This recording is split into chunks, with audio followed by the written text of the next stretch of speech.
Dari riwayat ringkas ini kita ambil satu perbandingan. Memang punya istri berwajah cantik itu kadang-kadang si malakama kalau imannya tidak kuat. Si malakama. Kita diemin aja, binal, makan hati, nggak aman, nggak tentram. Jangan-jangan saya berangkat ke kantor, dia ngompreng. Buah si malakama, seperti orang tadi, ya Rasul. Istri saya kelihatannya sebenarnya tidak negatif maksudnya ini, cuma bersalaman tapi terlalu ngobrol. La turaddu yadul lamis, tidak pernah menolak orang yang ngajak salaman. Ya sekedar salaman. Tapi kan awalnya dari salaman. Kalau sudah salaman kan strum bisa ngederdet dari tangan situ. Kata Rasul sederhana saja. Ya kalau memang begitu ceraiin. Saya nggak kuat Rasul, saya cinta betul sama dia. Kalau kau tak kuat berpisah dengan dia, jagalah dia baik-baik. Ajar, didik, tanamkan rasa keagamaan di dalam hatinya. Saudara-saudara kaum muslimin, jadi rupa yang cantik tanpa didasari oleh nilai-nilai agama akan membuat seorang suami di rumah tangganya seperti si malakama.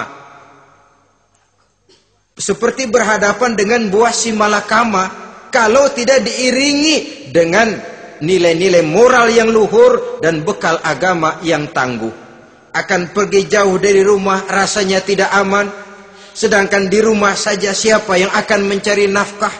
Dan begitu selanjutnya. Orang tadi jelas berhadapan dengan buah si malakama. Didiamkan, makan hati. Sebab, maaf-maaf. Kalau seorang suami sudah tidak punya rasa cemburu terhadap istrinya, itu kan yang disebut dayus. Dan dayus itu jangankan masuk surga, bau surga saja dia tidak dapat. Tapi cemburu dalam artian bukan cemburu buta, cemburu dalam artian yang wajar. Dia cemburu, akan dikerasi takut kalau istrinya minta cerai, sedangkan dia cintanya sudah kadung medok bener. Si malakama jadinya. Nah, ini juga satu riwayat yang memberikan gambaran kepada kita. Pilihan, silakan cari rupa yang cantik saja. Cari yang cantik. Tapi kalau itu dijadikan motif utama tanpa dasar-dasar agama, saya khawatir nanti rumah tangga kita akan berhadapan dengan buah si malakama. Jadi adik-adik remaja, usaha, ikhtiar, cari yang cantik, yang kira-kira nggak membosenin. Supaya kita betah tinggal di rumah, supaya kita merasa ada tempat berbagi rasa, ada tempat kita bernaung. Sebab kalau nyari bini sebini-bininya mah, ya jodoh di tangan Tuhan, kagak usah nyari juga ntar datang diri umpamanya. Iya kalau yang datang peot.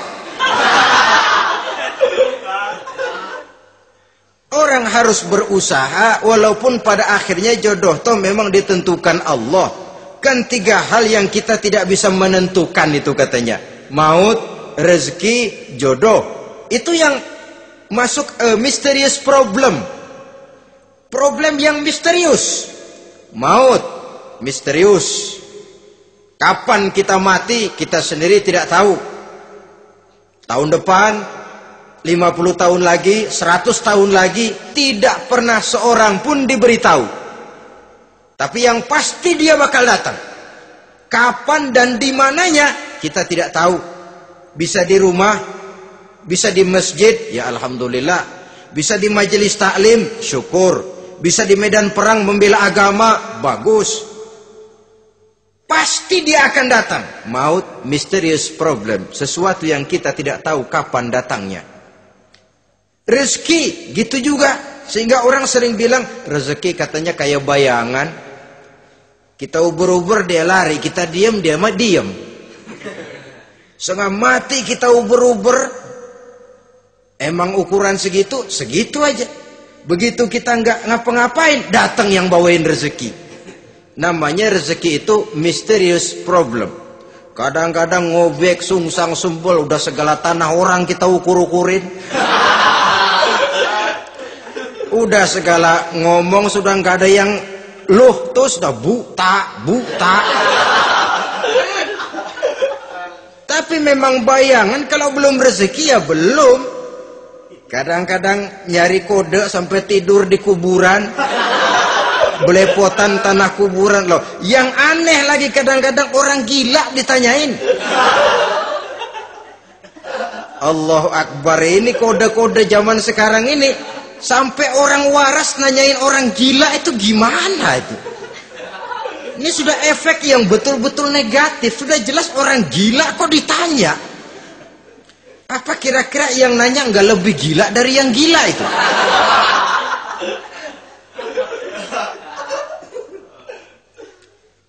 Saudara-saudara kaum muslimin, terutama adik-adik remaja dan para pemuda, jadi silakan saja cari rupa yang cantik, karena dia akan jadi tautan hati, buah hati belahan jantung, tempat kita berbagi rasa, tempat kita pulang dan tinggal di rumah tangga kita. Tapi hendaknya kecantikan rupa itu diiringi juga dengan kecantikan budi. Karena itu cari rupa yang cantik. Ini pilihan utama.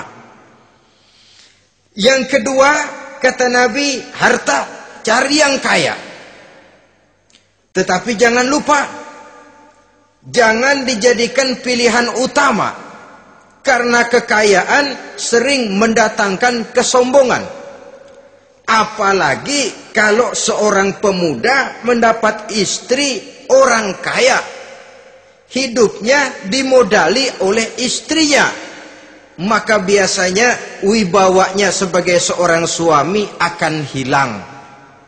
Akhirnya komando di tangan istri.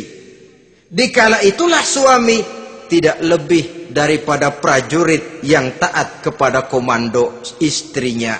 Padahal menurut konsep Quran, ar-rijalu qawwamuna 'alan nisa. Laki-laki diciptakan sebagai pembimbing bagi perempuan.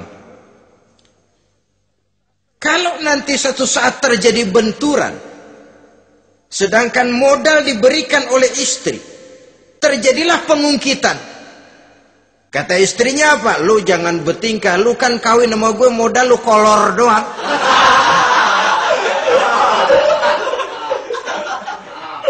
Kalau sekarang bertingkah, silakan keluar rumah. Bawa seperti engkau datang dulu. Jangan bawa apa-apa. Pergilah seperti engkau datang dulu kemari. Hilanglah wibawa seorang suami. Suami kalau udah digentak sama istri begitu, ngelempuruk kayak ayam sampar. Di mana lagi letak wibawanya? Harta sering mendatangkan kesombongan. Oleh karena itu, walaupun diperintahkan cari yang keturunan orang kaya, tapi maksudnya jangan dompleng. Sebab kepribadian seorang suami akan ditentukan oleh sifatnya sendiri. Keberadaannya ditentukan oleh karya dan perbuatannya sendiri. Itulah yang akan menampilkan kepribadian dia dalam kehidupan di masyarakat ini.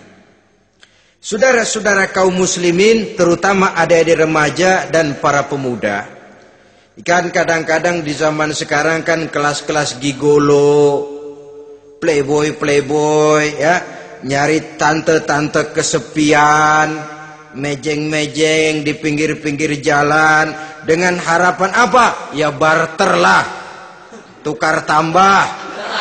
Nah, supaya dapat rokok, dibelikan pakaian, motor dan sebagainya. Tapi yang jelas hilang harga diri sebagai laki-laki, dan itu yang paling mahal.